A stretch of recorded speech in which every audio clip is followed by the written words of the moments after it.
இங்கு என்பிபி மட்டுமல்ல, தமிழ் தேசியம் பேசி பே காட்டுகின்ற அரசியல்வாதிகள் வரை எந்த கட்சியாக இருந்தாலும், அது தமிழரசு கட்சியாக இருக்கலாம், தமிழ் தேசிய மக்கள் முன்னணியினராக இருக்கலாம், சைக்கிள் கட்சி சுகாஸ் அவர்கள் கூட இந்த விடயத்தில் முன்னின்று செயல்படையில். அப்போ இதற்கு முன்னர் மரணமடைந்தவர்களுக்கு உடைய வீடுகளுக்கெல்லாம் ஏன் தமிழ் தேசிய அரசியல்வாதிகள் சென்றார்கள்? இப்போ ஆளுநர் இந்த விடயத்தை கையில் எடுத்திருக்கிறது ஏதோ ஒரு வகையில் ஆட்சி கவிழ்ப்பு நடந்து விடக்கூடாது என்ற. ஆட்சி கவிழ்ப்பு நடந்தால் பாஜக ஆளுநர்களை வைத்து மாநில ஆட்சிகளை குழப்புவது என்பது வளமையான ஒரு விடயம். பிஜேபி என்பது தமிழ்நாட்டுக்கு எதிரான ஒரு கட்சி என்றது மக்கள் மத்தியில் இப்போ வரைக்குமே ஏற்றப்பட்டிருக்கிறது.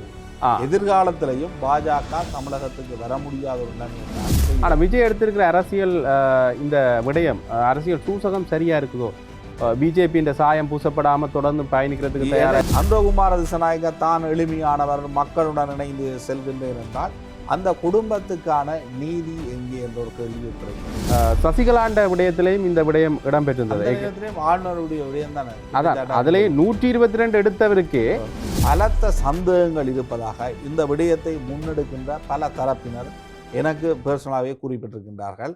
ஸ்ரீ காளிமாதா ஜோதிடம் பிரபல ஜோதிடர் பண்டித் மகாராஜா. தொழில், காதல், திருமணம், குழந்தை பாக்கியம் மற்றும் மந்திர சூனிய பிரச்சினைகளுக்கு நிரந்தர தீர்வு. வணக்கம். த ஒப்பீனியன். எந்த சமரசம் இல்லாத 360 பாகையில் ஒரு நோக்கு. இலங்கை அரசியலையும் இந்திய அரசியலையும் மிகப்பெரிய அளவிலான மாற்றங்கள் தொடர்ந்து இடம்பெற்று கொண்டே இருக்கின்றன. விஜய் இந்த தேர்தலுக்கு வந்த பிறகுல இருந்து மிகப்பெரிய அளவிலான பேசுபொருளாக விஜயனுடைய அரசியல் மாறி இருக்கின்றது. அது மட்டும் இல்லாமல் விஜய் அதிகளவான வாக்குகளை பெற்ற பிறகும் கூட, அதிக தொகுதிகளில் வெற்றி பெற்ற பிறகும் கூட ஒரு தனி பெரும்பான்மையை பெற்றுக்கொள்றதுல சிக்கல் நிலைமைகள் ஏற்பட்டிருக்கின்றன. காங்கிரஸ் தன்னுடைய முழுமையான ஒத்துழைப்பை விஜய்க்கு வழங்கியிருந்தாலும் கூட அது மட்டும் போதாமையான ஒரு சூழ்நிலை ஒன்று இருந்தது. இதற்கிடையில் இன்றைய தினம் விஜய் அவர்கள் தன்னுடைய பதவியேற்பு நிகழ்வு சம்பந்தமான விடயங்களை ஆரம்பித்திருந்தார். ஆனால் ஆளுநர் இது சம்பந்தமான விடயங்களை கொஞ்சம் கட்டுப்படுத்தி இருக்கிறாருன்னு தான் சொல்லணும். ஆளுநர்கிட்ட இந்த விடயங்கள் போனதிலிருந்து மிகப்பெரிய அளவிலான சிக்கல் நிலைமைகளும் எதிர்ப்பலைகளும் கிளம்பி இருக்கின்றன. ஆகவே இந்த விடயம் விஜயனுடைய அரசியலில் ஓரளவு முட்டுக்கட்டையாக வந்துருக்கின்றது. இது ஒரு பக்கம் இருக்க, இன்னொரு பக்கத்தில் திமுக அதிமுக கூட்டணி அமையுமா என்ற ஒரு கேள்வியும் அது தொடர்பான பல அரசியல் கருத்துக்களும் பேசப்பட்டு கொண்டிருக்கின்றன. ஆனால் ஸ்டாலின் அவர்கள் இது தொடர்பாக பேசுகின்ற பொழுது விஜய்க்கு தான் வழிவிடுகின்றார் என்கின்ற ஒரு அடிப்படையில் தான் சில தகவல்களையும் வெளிவிட்டிருந்தார். ஆகவே இந்த அரசியல் ஒரு பெரிய மாற்றம் கண்டிருக்கின்றது. இது தொடர்பாக நாங்கள் தொடர்ந்து விவாதிக்க இருக்கின்றோம். எங்களோட ஊடகவியலாளர் பிரஸ்னம் இணைந்திருக்கின்றார். வணக்கம் பிரஸ்னம். வணக்கம். இந்த விடயத்தை நாங்கள் பார்க்கின்ற பொழுது ஒரு மிக பரந்த ஒரு அரசியல் அனுபவம் இல்லாத ஒருவர் அரசியலுக்கு வருகின்ற பொழுது இப்படியான விடயங்கள் வளமையாக வருவது ஒரு ஒரு வழக்கமான விடயமாகவே இருக்கின்றது. இருந்தாலும் கூட விஜய் முதல்வர் ஆவாரா இல்லையா என்கின்ற ஒரு சிக்கல் நிலைமையை ஒரு சிறிது நேரத்தில் ஏற்படுத்தியிருந்தார்கள். இது தொடர்பாக உங்களுடைய கருத்து எவ்வாறு இருக்கின்றது? நேற்றைய தினம் விஜய் தான் முதல்வர் என்பதில் யாருக்கும் மாற்று கருத்து இருக்கவில்லை. இன்றைய தினம் பதவியேற்பு விழா நடைபெறும் என்பதுதான் நேற்றைய செய்தியாக இருந்தது. அதுக்கு ஏற்றால் போல் நேற்று மத்திய அரசாங்கமும் சரி, ஆளுநருடைய தரப்பில் இருந்தும் சரி, விஜய்க்கு ஒரு முதலமைச்சருக்கு வழங்கப்படுகின்ற பாதுகாப்புகளும் வழங்கப்பட்டது. எனினும் காங்கிரஸ் விஜய்க்கு ஆதரவு தெரிவித்ததன் பின்னணியில் தான் உடனடியாக இவ்வாறான மாற்றங்கள் ஏற்படுகின்றது. குறிப்பாக இந்தியாவில் இருக்கின்ற மிக சிரேஷ்ட சட்டத்திறனிகள், அதே போன்று சட்டம் அதிபர் தரப்பாக இதற்கு முன்னர் காலங்களில் இருந்தவர்கள் எல்லாரும் குறிப்பிடுகின்றார்கள். 118 என்ற அந்த பெரும்பான்மையை சட்டசபையில் தான் காட்ட வேண்டும். தனிப்பெரும் கட்சியாக தமிழகத்தில் தேர்தலூடாக வெற்றியடைந்திருப்பது தமிழக வெற்றி கழகம்தான். ஆகவே இவர்களை ஆட்சி அமைக்குமாறு கூற வேண்டியது ஆளுநருடைய கடமை. தற்பொழுது மத்திய அரசாங்கம் பாஜக ஆளுநரின் ஊடாக அரசியலமைப்பை மீறுகின்றது. இது அரசியலமைப்புக்கு உட்பட்ட நடவடிக்கை இல்லை என்பதுதான் இந்திய அளவில், அது ஆங்கில ஊடகங்கள் தொடக்கம், மிகப்பெரிய சட்டத்திறனிகள் தொடக்கம், வேறு கட்சிகள் தொடக்கம் மிகப்பெரிய ஒரு கருத்தை தற்பொழுது இந்திய அளவில் பதிவு செய்து வருகின்றார்கள். இதற்கு முன்னர் கூட மிகப்பெரிய கட்சியாக யார் வெற்றியடைகின்றார்களோ அவர்களைத்தான் ஆட்சி அமைக்க வருமாறு ஆளுநர் கோருவார். குறிப்பாக கேரளாவில் எடியூரப்பா வழக்கில் கூட அவ்வாறான விடயம் இடம்பெற்றதாக இதற்கு முன்னர் இடம்பெற்ற விடயங்களை எல்லாம் குறிப்பிடுகின்றார்கள். தமிழகத்தை பொறுத்த வரைக்கும் அதிமுக ஆட்சியை தாங்கள் அமைக்கப் போவதாக உரிமை கோரவில்லை, திமுக உரிமை கோரவில்லை. ஆகவே விஜய் மட்டும்தான் உரிமையும் கோருகின்றார். விஜயிடம் 112 ஆசனங்கள் இருக்கின்றது. அவருடைய ஆசனம் 2 இடங்களில் வெற்றியடைந்தார். அது ஒன்று போனால் கூட 111 ஆசனங்கள் தற்பொழுது இருக்கின்றது. அவர் ஆளுநர் சொல்லுகின்ற அந்த குறிப்பிட்ட நாளில் அவர் சட்டசபையில் தன்னுடைய பெரும்பான்மையை நிரூபிக்கலாம், நிரூபிக்காமல் போகலாம். நிரூபிக்காமல் போனால் இன்னும் ஒரு தரப்பை ஆட்சியில் அமைக்குமாறு ஆளுநர் கோரலாம். ஆனால் அதனை விட்டுவிட்டு அதற்கு முதலே ஆட்சி அமைப்பதற்கு பெரும்பான்மையை தாருங்கள் என்று கோரினால் என்ன காரணத்திற்காக பிறகு சட்டசபையில் பெரும்பான்மையை நிரூபிக்க வேண்டும்? கிட்டத்தட்ட பிஜேபியினுடைய அரசியல் விளையாட்டை திருப்பி மீண்டும் இங்கே காட்டுற ஒரு சூழ்நிலை இருக்கோ. குறிப்பாக விஜய் காங்கிரசுடன் இணைந்தது என்பது பிஜேபிக்கு பிடிக்கவில்லை. இதே விஜய் அதிமுக கூட்டணியுடன் இணைந்திருப்பார்களானால் சில வேளைகளில் முக்கிய அமைச்சு பதவிகள் போன்ற விடயங்களை பெற்றுக்கொண்டு பாஜக ஒரு ஆள் தான் வென்றிருக்கின்றார்.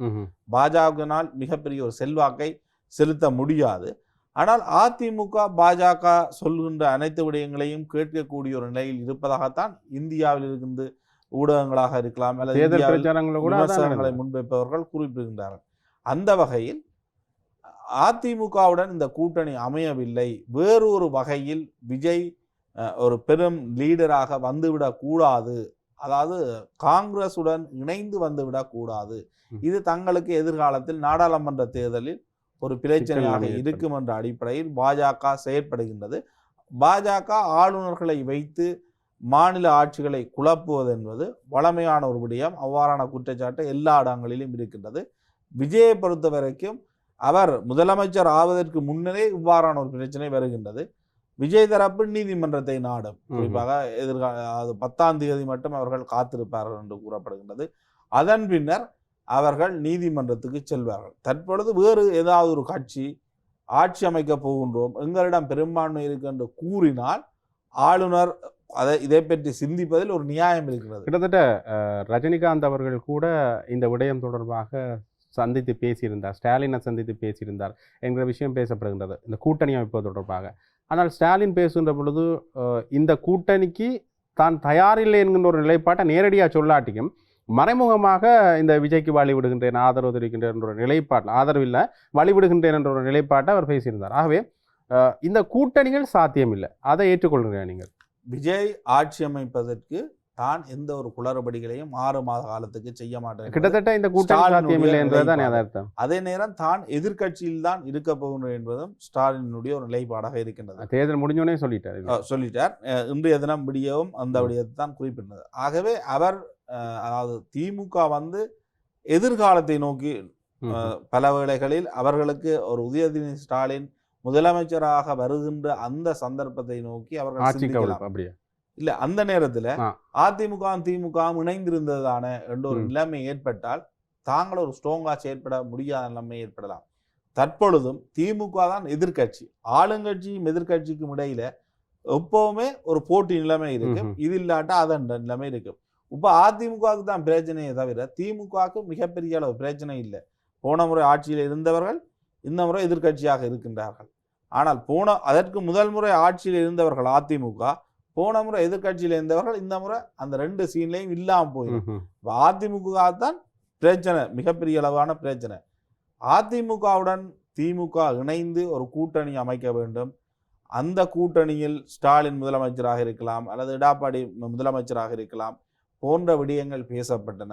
இதற்காகத்தான் ஸ்டாலினை ரஜினிகாந்த் சந்தித்தார் போன்ற செய்திகள் எல்லாம் மிகப்பெரிய அளவு நேற்று இரவிலிருந்து இன்று காலை வரை இந்த கூட்டணி எதிர்பார்க்குது. ஆனா திமுக தயாரா இல்லை. திமுக தயார் இல்லை. திமுக இந்த விடயத்துல பிஜேபியோட எந்த வகையிலையும் இணைந்து செல்ல தயாரில்லை என்பதை காட்டுகிறது. ஆனா இந்த நிலைமைகள் இப்போ ஆளுநர் வந்து இந்த விடயத்தை கையில் எடுத்திருக்கிறது ஏதோ ஒரு வகையில ஆட்சி கவிழ்ப்பு நடந்து விடக்கூடாது என்ற, ஆட்சி கவிழ்ப்பு நடந்தா ஆரண்ட தலையை பிடிப்பார்கள் என்ற ஆளுநர் இழுத்தடிச்சு விஜய் ஆரம்பத்திலேயே ஒரு மிகப்பெரிய ஒரு நெருக்குவாரத்தை சந்திக்கிற பொழுது ஏதோ ஒரு வகையில காங்கிரஸை விட்டுட்டு தங்களோட வந்து இணைகிறதுக்கு, அதாவது அதிமுக தரப்புடன் இணைந்து ஆட்சி அமைப்பதற்கு ஒரு முயற்சி முன்னெடுக்கப்படுகின்றது. ஆனா ஏதோ ஒரு வகையில பிஜேபி என்பது தமிழ்நாட்டுக்கு எதிரான ஒரு கட்சி என்றது மக்கள் மத்தியில இப்ப வரைக்குமே அது இன்னும் ஏற்றப்பட்டு பெருசாக போகுது. எதிர்காலத்திலையும் பாஜக தமிழகத்துக்கு வர முடியாத ஒரு நிலைமையை தான் ஆனா இந்த விஜய் இந்த ஆட்சியை ஏற்ப தடுக்கிறதன் மூலம் பிஜேபி ஆனா செய்யும். விஜய் எடுத்திருக்கிற அரசியல் இந்த விடயம் அரசியல் சூசகம் சரியா இருக்குதோ? பிஜேபி இந்த சாயம் பூசப்படாம தொடர்ந்து பயணிக்கிறதுக்கு தயாரா இதுவரை காலமும் பிஜேபியினுடைய B team என்பது மிகப்பெரிய ஒரு விமர்சனமாக இருந்தது. தற்பொழுது அந்த விடயத்தையும் இந்த பதவியேற்பு விழாவுடன் அவர் கழுவி போட்டுத்தான் முதலமைச்சராக போறார். ஆனா இன்னொரு வகையில பார்க்க இதை வெறுமனே ஆளுநரோட மட்டுமே இதை நாங்கள் குற்றம் சுமத்தி விட முடியாது. ஏண்டா சசிகலாண்ட விடயத்திலையும் இந்த விடயம் இடம்பெற்றிருந்தது. ஆளுநருடைய விடயம் தானே. அதான் அதுலயே 122 எடுத்தவருக்கே ஒரு சிக்கல் நிலைமையை ஏற்படுத்தியிருந்தார். ஆனா இங்க பெரும்பான்மையை கூட அவர் தக்க வைக்கல. அவருக்கு இந்த நிலைமையை ஏற்படுத்துறது ஒரு தேவையான ஒன்றாக என்றா உங்களுக்கு தெரியும். ஜெயலலிதாவினுடைய மரணத்துக்கு பிறகு எந்த அளவிலான ஆட்சி மாற்றங்கள் ஆட்சி கவிழ்ப்புகள் எல்லாம் நடந்தது. ஒரு நிலையான ஒரு அரசாங்கம் தமிழ்நாட்டில் இல்லை. பாஜக உள்ள வந்து விடுமோ அல்லது காங்கிரஸ் முழுமையாக ஆண்டு விடும், தனிப்பெரும்பான்மையோட காங்கிரஸ் ஆண்டு விடுமோ இல்லை பாஜக ஆண்டு விடுமோ என்ற ஒரு பயம் நிலைமை ஒன்று அங்கே இருந்தது. இல்லை, ஜெயலலிதா மரணத்தின் பின்னர் உடனடியாக பன்னீர்செல்வம் முதலமைச்சராக இருந்தார். அதன் பின்னர் பன்னீர்செல்வம் ராஜினாமா செய்யுமாறு கூறி அவர் ராஜினாமா செய்கின்றார். அதன் பின்னர் தான் சசிகலாவினுடைய பதவியேற்பு விழா வருகிறது. பதவியேற்க வேண்டிய ஒத்துழைப்பு சசிகலாவுக்கு அதற்கு தேவையான ஆதரவு நிலையும் இருக்கின்றது. ஆனால் அவருக்கு அந்த நேரத்தில் ஒரு நீதிமன்ற தீர்ப்பினூடாக அவர் ஒரு குற்றவாளியாக அறிவிக்கப்படுகின்றார். அது திகதி குறிப்பிடப்படாமல் இருந்த ஒரு தீர்ப்பு தான் அந்த தீர்ப்பு. ஆகவே அந்த தீர்ப்பு அறிவிக்கப்பட்டதன் உடனடியாக அவர் பதவி ஏற்க முடியாத ஒரு நிலைமை ஏற்படுகிறது.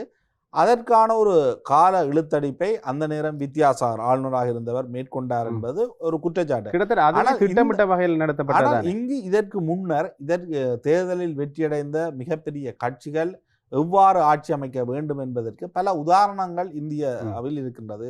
பல மாநிலங்களில் இவ்வாறான விடயங்கள் இடம்பெற்றிருக்கின்றது. அதுக்குத்தான் இந்த எடியூரப்பாவினுடைய வழக்கை முதன்மையாக சுட்டி காட்டுகின்றார்கள். எடியூரப்பா முதல் ஆட்சி அமைத்தார். ஆனால் அவரால் பெரும்பான்மை நிரூபிக்க முடியவில்லை. ஆனால் இவர்கள் இன்னும் ஒரு தரப்பு ஆட்சி அமைக்க கோருகின்ற பொழுது தங்களிடமும் பெரும்பான்மை இருக்கின்ற யாராவது ஒரு தரப்பு ஆளுநரை கேட்டிருந்தால் ஆளுநர் இது தொடர்பில் சிந்திப்பதற்கு அல்லது 2 தரப்பிடம் யாரிடம் 118 பேர் இருக்கின்றது என்று கேட்கின்ற ஒரு நிலைமைக்கு செல்லலாம். ஒரு இயல்பாக ஒரு தரப்பு தான் அதிக அளவான சீட்டை வச்சிருக்கிறார்கள். வேறு ஒரு தரப்பும் ஆட்சி அமைக்க போறோம்னு கேட்கவே இல்லை. அந்த நேரத்தில் தேவையில்லாத கேள்விகள் இதுதான் அடிப்படை. ஃப்ளோர் டெஸ்டிங்கும் சரியான முறையில் நடக்காது என்ற ஒரு விமர்சனம் முன்வைக்கப்படுகின்றது. அது ஆளுநருடைய செல்வாக்குக்கு உட்பட்ட ஒரு விடயம் இல்லை. ஏனென்றா அது நேரடியாக நடக்கிறது சட்டசபைகள் நடக்குது. சட்டசபையில் நடக்க அது இன்னும் ஒரு விடயமாக இருக்கும். நேரடி ஒளிபரப்பு செய்வார்கள். ஆகவே அங்கு எவ்வாறு குழப்பங்கள் இடம்பெற்றாலும் அந்த நேரத்தில் அங்கே இருக்கின்ற சபாநாயகர் எடுக்கின்ற முடிவு என்பது ஒரு தீர்க்கமான முடிவாக இருக்கும். ஆகவே அந்த இடத்துக்கு செல்லாமலே ஏன் இங்கே தடுக்கணும் என்றதுதான் இப்போ ஆளுநர் மீதும் பாஜகவை இந்த விடயத்துடன் தொடர்புபடுத்துகின்ற விடயமாக இருக்கலாம், அல்லது ரயனியினுடைய சந்திப்புக்கு பின்னால் ஒரு சதி இருக்கின்ற இந்த விடயங்களாக இருக்கலாம். இவை அனைத்தும் பேசப்படுவதற்கான ஒரு முக்கியமான விடயம். ஆனால் ஒரு இவ்வளவு காலமும் ஒரு முதலமைச்சர் இல்லாம ஒரு மாநிலம் இருக்க முடியாது. அதற்கடுத்தாக ஆளுநர் செயல்படுவார். ஆனால் தொடர்ந்துமே இந்த ஆளுநருடைய கையில குறிப்பிட்ட நாளைக்கு இடைக்க இந்த விடயத்துல ஸ்டாலின் அவர்கள் கூட தற்காலிகமாக வருவதற்கான சாத்தியக்கூறுகள் இருக்கு. இது வரைக்குமே அவர் இருந்தவர் பதவி விலகிவிட்டார். ஆனால் அதுக்கு வாய்ப்பு கிடையாது. இனி வருங்காலங்கள்ல அதை நான் சொல்றேன், இந்த குறிப்பிட்ட காலப்பகுதிக்குள்ள இந்த நிலைமை சரியாகவில்லை என்றால் அடுத்த கட்டமாக நீதிமன்றத்தை நாடுவதற்குரிய வாய்ப்புகள் இருக்காங்க. அவ்வளவு காலமும் ஆளுநருடைய கைக்குள்ள கொடுத்து வச்சிருப்பாரான்ற கேள்வி இருக்கின்றதா இல்லையா? இல்ல, ஆளுநர் தொடர்ச்சியாக இப்போ ஆளுநருக்கு தான் அதிகாரம் இருக்கும், யாருமே ஆட்சியிலே இல்லை. ஆனால் காவந்த அரசாங்கம் வந்து இருக்கலாம். ஆனால் அதை கடந்து உடனடியாகவே நீதிமன்றத்துக்கு சென்று எடியூரப்பா வழக்குகள்லாம் இரவு 12 மணிக்கு தான் நீதிமன்றத்தை நாடுனவங்க. அதே மாதிரி இங்கேயும் இப்போ இந்த சனி ஞாயிறும் நீதிமன்றத்தை நாடுவதற்கான வாய்ப்புகள் இருக்கும். தமிழகத்தில் இந்தியாவை பொறுத்த வரைக்கும் இரவு வேளைகளிலும் சரி சனி ஞாயிறுகளிலும் நீதிமன்றம் செயற்படுகின்ற முறை, அதாவது இப்படிப்பட்ட ஆட்சியை ஏற்படுத்துகின்ற நிலைமை மிக முக்கியமான வழக்குகளில் அது போன்ற நிலைமைகளை நீதிமன்ற பதிவாளர் எடுப்பார். ஆகவே சில வேளைகள் இது நீதிமன்றம் சென்று நீதிமன்றம் உடனடியாக ஆட்சி அமைக்க வேண்டும் அவ்வாறான உத்தரவுகள் வழங்கப்பட்டால் நிலைமை மாறும். ஆனால் அரசியலமைப்பை பாஜக பின்பற்ற வேண்டும், ஆளுநர்கள் பின்பற்ற வேண்டும் என்பதுதான் தற்பொழுது ஜனநாயகம் சார்ந்து அல்லது பொது அமைப்புகளாக, அரசியல் கட்சிகளாக, சட்டத்திறனிகளாக முன்வைக்கின்ற கருத்துக்கள். பாஜக அரசியலமைப்பை மீறும், நாங்கள் நீதிமன்றம் தான் சொல்லணும் என்றால் நீதிமன்றத்திலேயும் சில நேரங்களில் காலதாமதங்கள் ஏற்படலாம் என்பதுதான் அந்த தரப்புகளுடைய குற்றச்சாட்டாக இருக்கின்றது. குறிப்பாக சட்டம் சார்ந்த நிபுணர்களாக கருதப்படக்கூடிய மிக மூத்த வழக்கறிஞர்கள், முன்னாள் சட்டம் அதிபர் தரப்புகள் என்பவர்கள் எல்லாம் இந்த கருத்துக்களை முன்வைத்திருக்கின்றார்கள். கிட்டத்தட்ட உண்மையிலேயே இதை ஒரு விஜய் அவர்களுக்கு இழைக்கப்பட்ட அநீதி. அவர் எந்த பின்னணியிலிருந்து வந்திருக்கிறார் என்பதை தவிர்த்து ஏதோ ஒரு வகையில் முதலமைச்சராக இருக்கின்ற ஒரு வெற்றி வேட்பாளருக்கு இழைக்கப்படுகின்ற அநீதி என்று தான் எடுத்துக்கொள்ள வேண்டும். கிட்டத்தட்ட இந்த அநீதி இலங்கையிலும் கூட இந்த அரசியல் மயப்படுத்தப்பட்ட ஒரு ஆட்சியாலையும், அது மட்டும் இல்லாமல் அதிகாரிகளுடைய ஒரு அசந்தை இனத்தாலையும் ஒரு சிறுவனுடைய உயிர் பறிக்கப்பட்டது எல்லாருக்குமே தெரிஞ்ச விஷயம். அது தொடர்பான வழக்குகள் கூட இடம்பெற்று கொண்டிருக்கின்றன. அண்மையில் இந்த விடயம் தொடர்பாக ஒரு நேர்காணல் அல்லது ஊடக சந்திப்பு ஒன்று அவருடைய இன்றைய தினம் அவருடைய தாயார் முன்வைத்திருந்தார். அதில் அவர் பேசுகின்ற பொழுது தங்களுக்கான நீதியை இந்த அரசாங்கம் தரையில்லை, இந்த அரசாங்கத்தில் தருவதாக கூறியிருந்தார்கள். நாடாளுமன்ற உறுப்பினர் சென்றிருந்தார், உங்களுக்கான நிதி வழங்கப்படும் என்று கூறியிருந்தார், உங்களுக்கான நட்டஈடு வழங்கப்படும் என்று கூறியிருந்தார்.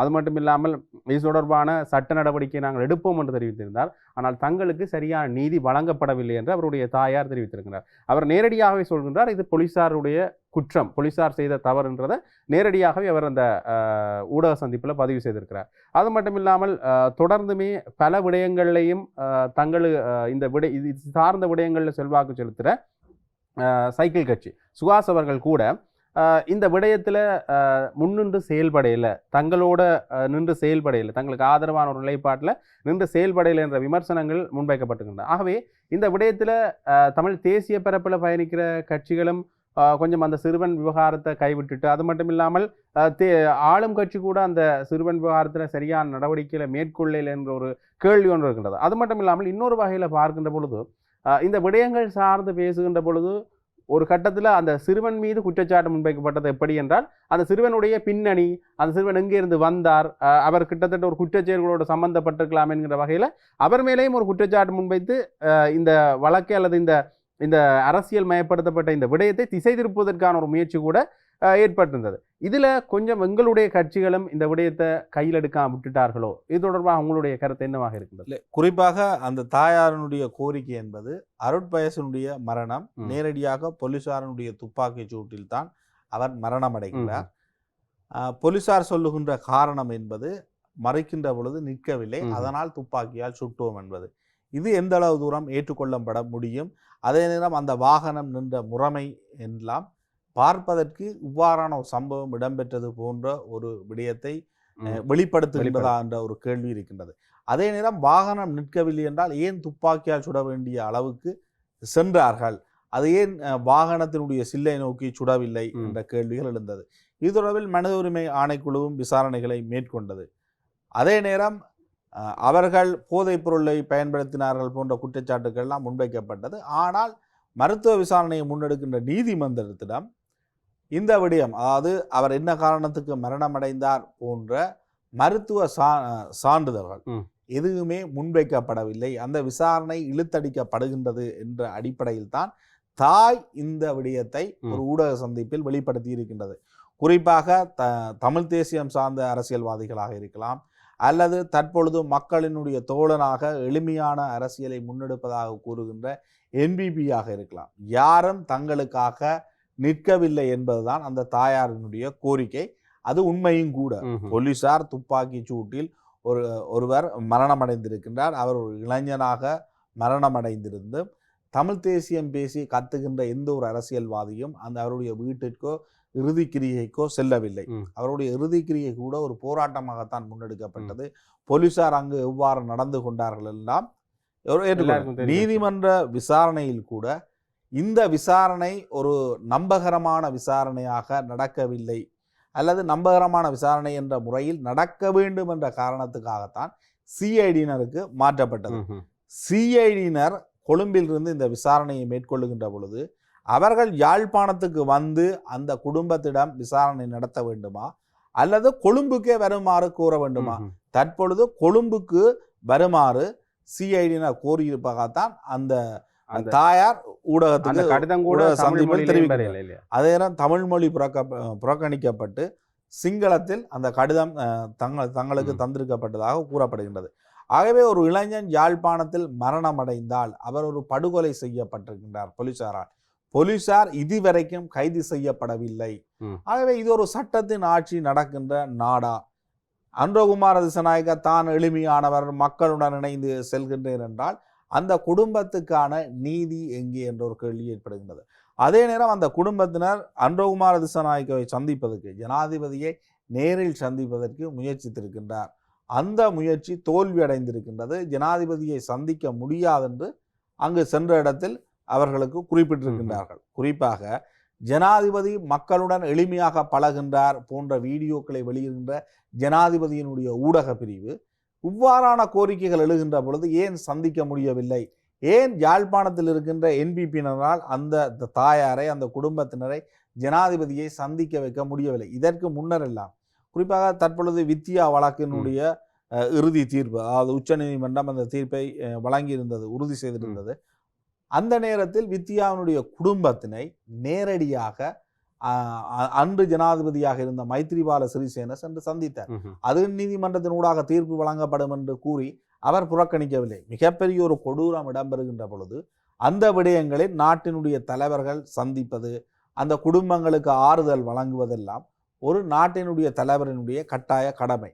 இங்கு என்பிபி மட்டுமல்ல, தமிழ் தேசியம் பேசி காட்டுகின்ற அரசியல்வாதிகள் வரை எந்த கட்சியாக இருந்தால், அது தமிழரசு கட்சியாக இருக்கலாம், தமிழ் தேசிய மக்கள் முன்னணியினராக இருக்கலாம், ஜனநாயக தமிழ் தேசிய கூட்டணியாக இருக்கலாம், அல்லது தமிழ் மக்கள் கூட்டணியாக இருக்கலாம், அனைத்து தரப்பினரும் அந்த குடும்பத்தை பற்றி பேசாமல் அந்த விடயத்தில் அமைதி காத்து அந்த விடயத்தில் கொலை செய்த போலீசாரை காப்பாற்றுகின்ற விதமாகத்தான் நடந்து கொள்ளுகின்றார்கள். இதை இப்படி பார்க்கின்றார்கள். ஒரு தனிப்பட்ட பிரச்சனையா மட்டும்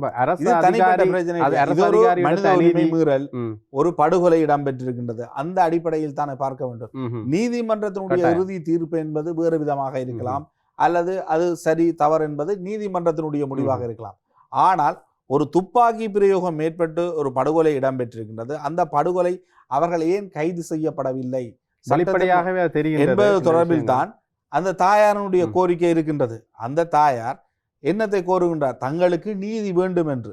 அப்ப இதற்கு முன்னர் மரணமடைந்தவர்களுக்கு உடைய வீடுகளுக்கெல்லாம் ஏன் தமிழ் தேசிய அரசியல்வாதிகள் சென்றார்கள்? இன்றும் யுத்தத்தில் மரணமடைந்தவர்களை நினைவு கூறுவதை அரசாங்கம் எதிர்ப்பதாகவும் இவர்கள் நினைவு கூறுவதாகவும் என்ன அடிப்படையில் மேற்கொள்ளுகின்றார்கள்? ஆகவே இந்த விடயங்களை எல்லாம் கவனிக்க வேண்டியது அரசியல்வாதிகளுடைய கடமை. யாழ்ப்பாணத்தில் இருக்கின்ற எந்த நாடாளுமன்ற உறுப்பினரும் இந்த விடயத்தில் அக்கறை செலுத்த பின்னிற்கின்றார்கள் என்றால் நேரடியாக அரசாங்கத்திற்கும் போலீஸ் தரப்புக்கும் துணை போகின்றார்கள் என்பதுதான் அர்த்தம். ஆனால் இதற்காக அந்த குடும்பத்தினுடைய பின்னணியை எடுப்பது, அவரை ஒரு குற்றம் பின்னணி கொண்டவராக அப்படி சொல்ல முடியாதல்லவா?